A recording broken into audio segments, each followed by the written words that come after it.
What's up everybody and welcome to the channel. In today's video we're going to compare side by side the 2024 Toyota GR Supra 3.0 with the 2024 Audi RS3. If you're new to the channel, I own a manual transmission MK5 Supra currently at the dealer getting serviced, but this week's press car is this automatic Supra. So I figured this is the perfect opportunity to directly compare the RS3 to the Toyota Supra. If you do own either of these two cars, we have a website linked down below and we carry aftermarket performance parts for both of these cars. We have a ton of awesome items, so check that out if you are an owner of either of these two cars. Now the Supra and the RS3 are super unique. They both have an inline turbocharged engine, which is a pretty cool thing. You don't really see that with other sports cars. Price point, the 3.0 Supra starts around 55 grand, gets up to around 60 grand. RS3 is closer to about $61,000 to $65,000. As tested, our RS3 was 65 grand and the Supra is $60,000. We've also seen a lot of comments from you guys cross-shopping a Supra or the RS3 depending on if you need the practicality or not. So let's get right into comparing these two cars head to head. Moving on to the performance, the Audi RS3 is going to feature a 2.5 liter inline 5-cylinder turbocharged engine with 401 horsepower and 369 pound-feet of torque. This car weighs in around 3,600 pounds, has a 7-speed dual-clutch transmission, quattro all-wheel drive, and it can do 0 to 60 in 3.3 seconds. Over on the Toyota GR Supra, this features the 3-liter inline 6-cylinder turbocharged engine with 382 horsepower and 368 pound-feet of torque, paired to either the 8-speed ZF automatic or a 6-speed manual. This car is also rear-wheel drive. Automatic can do 0 to 60 in about 3.8 seconds. Manual can do it in about 4 seconds. This also comes in weighing in around 3,400 pounds. Now moving on to looks, which are completely subjective, and of course these are significantly different cars. The RS3, very sporty looking compact 4-door, got the massive grille, kind of a squared off design in some regard, really large fenders, has a really good look. I mean, I have no complaints with it. Toyota Supra, definitely more sleek, being a two-door car, a little bit more curvy, got a lot of nice sculpture all throughout it, that low slung appearance versus that compact 4-door. You got a nice rear end on the Supra, more of those curves, LED lighting, a nice set of 19-inch wheels, LED lighting of course on the Audi with 19-inch wheels. Audi is going to come with a set of 6-piston brakes up front, massive ventilated and drilled rotors. On the Supra, you have a set of 4-piston big brakes up front with just ventilated rotors.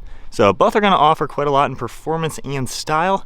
And then moving on to the interior, the Toyota Supra is built by BMW with a BMW interior. So with this car, you are going to get a pretty refined interior. It's not just a Toyota. Very nice sport bucket seats. This is a synthetic leather material, however it's durable, it looks pretty good. You have gloss carbon fiber throughout the center. Really cool design, of course, with previous generation BMW interior. A digital gauge cluster, really nice steering wheel, door contours. So really can't complain. It's a great place to be, especially for about $60,000. Really can't argue with the refinements in the sporty style. Now the Audi RS3 is a little bit more up-to-date interior. You're going to see the genuine Napa leather interior with more contrast stitching. This one also does have carbon fiber on the dash in the satin color. A little bit nicer on the door panels with ambient lighting, Alcantara contrast stitching. You're still going to get a little bit of the plastics in here like you saw on the Supra. Massive center gauge cluster screen as well. So this is a little bit nicer of an interior. However, it also costs a little bit more, but nonetheless very sporty, especially for a sedan. And of course you have the extra practicality in back. Setting off in the Toyota Supra, something you can do very nicely with rear wheel drive and traction off. You can drift this, you can spin it around, burn out. This is a lot of fun. There's a lot of fun factor to having a rear wheel drive car, especially when you make 400 horsepower to the wheels. This is an underrated engine, it makes a ton of power. Modification potential on both cars is insane. These things can make some stupid power. So performance-wise, fun factor with the Supra, it kind of gives you everything you would want purely for a driver's car. Being it doesn't really weigh all too much, it's a 2-seater, it's designed to be a playful car. In sport mode, the suspension tightens up, steering tightens up, the exhaust valve opens, engine tuning gets a little bit more aggressive for better throttle response. This car is just fun. You fit really good in these seats. Good bolsters that are adjustable. The ZF 8-speed is so snappy. It is a blast. It does everything you want. The power is good. Gosh, it is a really, really good sports car. And honestly, for about 60 grand, I don't think there's a better sports car for the money. You get the refinements of the interior, you tone it down. It is a nice place to be. It genuinely is comfortable. It feels roomy in here. It's big enough for being a small car. It's quiet on the highway. You're gonna get 30 mpg easy. It just kind of has it all. Turning radius is pretty good as well, especially given its rear wheel drive. And then once again, normal driving in automatic mode. Automatic mode, there we go. It's comfortable, it's easy, the shifting's comfortable, it just feels like a normal car when you're in just the normal drive comfort mode. So I like how this car really has two personalities. It can be a luxury car, being that this is built with BMW parts by them, however completely tuned and everything oversaw by Toyota. It's a really good partnership to make it so good, and that's why the car has been so popular the last 4 or 5 years. But it's a refined luxury sports car, and then you crank it up a notch, and the character comes alive.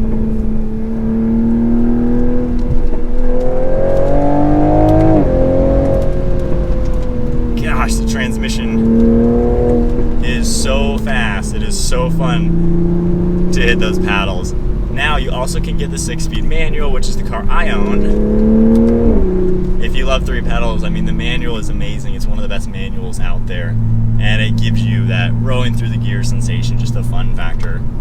But as a sports car, it's very well composed. It feels really well balanced, no body roll, it handles like it's on rails, everything feels direct. Not really any shortcomings, with modifications of course, instead of lowering springs, it does dial up the handling, I would say. So that can sharpen it up a little bit. Of course, intake exhaust make it sound a heck of a lot better. But it's just a really good platform. No genuine complaints. You get the nice interior, you get the fun factor. Man, if you're looking for a 2-door, 2-seater sports car, this is the best way to go. It is significantly better than a Nissan Z Performance. It's about the same fun factor as the Nismo Z, however, this costs like $8,000 less for the most part. So it's a pretty good value. You really get a lot for your money with the Supra. Can't complain. Now in the RS3, some normal driving things. Being an Audi, kind of like the BMW Supra basically, you get a nice interior. When you're in here, you have very nice materials. You get the touch, the leather on the steering wheel, the genuine leather on the seats is a really nice plus with this. And what you see around with the carbon fiber and things, it makes you feel like you're in a premium car.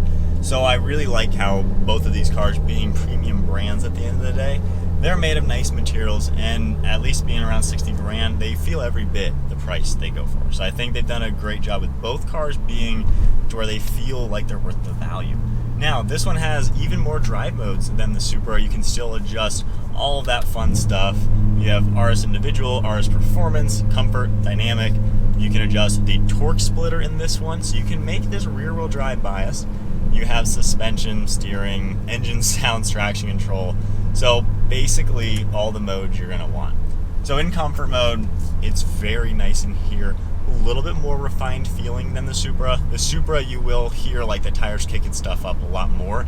This one is that next step up in refinement. It does feel more comfortable, a little bit more luxurious. You're not quite sunken down into the car as low. This feels a lot more open, being it's a big 4-door sedan compared to the Supra's little tiny windows. So this definitely gives you that more daily drivable feeling of openness. This is my wife's car. She loves it. This is her style of car. Obviously, I drive the Toyota Supra, so to me, that's my style of car. Now, with all the drive modes, if we just go into dynamic, that will sharpen up quite a lot. We have the dual clutch now, and this is more of a front-wheel drive bias system. So the all-wheel drive is a little interesting to get used to when you're first playing with it, but just slowly going around some turns as we let this warm up a little bit more. This car is still very planted. There's no body roll when the suspension is stiff, so it feels nice. One of the biggest performance differences, the steering is nowhere near as good in the RS3. The Supra is so direct, so perfect the way it steers, this car does leave some things to be desired. I feel like it's just a little vague. It's very electronic feeling, even though the Supra is electronic. This just doesn't dial it in as sharp. Turning radius is pretty decent, however the Supra is much better given the rear-wheel drive aspects, but nonetheless, still does what you need to do. So, if we go into RS Performance mode, this is where everything sharpens up.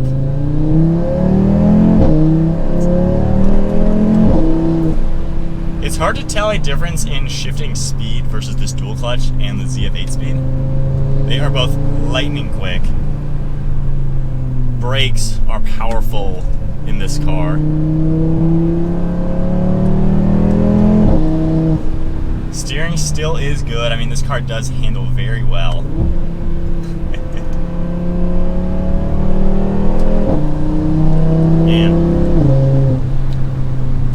One thing you're going to notice, this car is a faster car. Given the all-wheel drive, especially when you're using launch control, this car hooks perfectly. You're not going to have the tail-happy aspects like you get in the Supra. But this car is equally as planted, as direct as a sports car, so it still gives you the fun factor.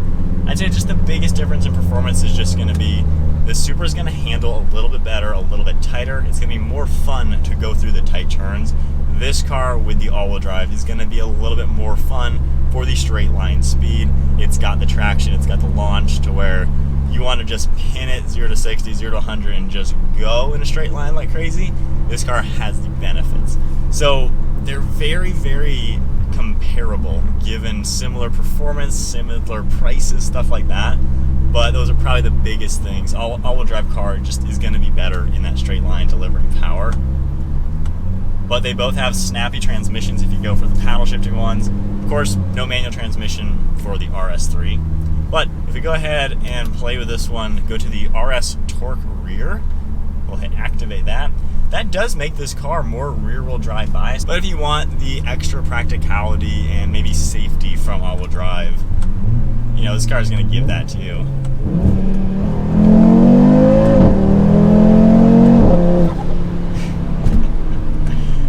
Yeah, this thing definitely packs a punch in the line. Also on top of that, there's less squat to this. Both of these cars are stock suspension. This one in the RS Performance, the suspension does stiffen up more, I would say. So the Supra doesn't quite get back braking. This car in the Performance mode does get a little bit more harsher of a ride. The seats feel a little bit stiffer. So this can almost tone it up more and tone it down more than the Supra. Supra is very well rounded with its 2 drive modes. This car gives you, I'd say, a broader spectrum of characteristics on how it drives. Still great through the sweepers. You got the power and the brakes to do what you gotta do. A little bit more turbo lag from the 5-cylinder, I would say.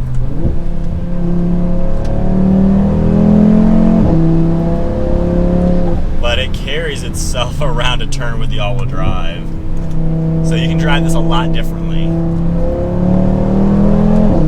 Flooring it around a turn, you're knocking down the Supra without drifting a little bit. Man, they're both, for what they're trying to be, they both have a lot going for them. Alright, after driving the RS3 alongside the MK5 Toyota Supra, I think both of these cars are very equal. They both seem like they're at the same level of car. I think as far as value goes, they're both very well worth the money.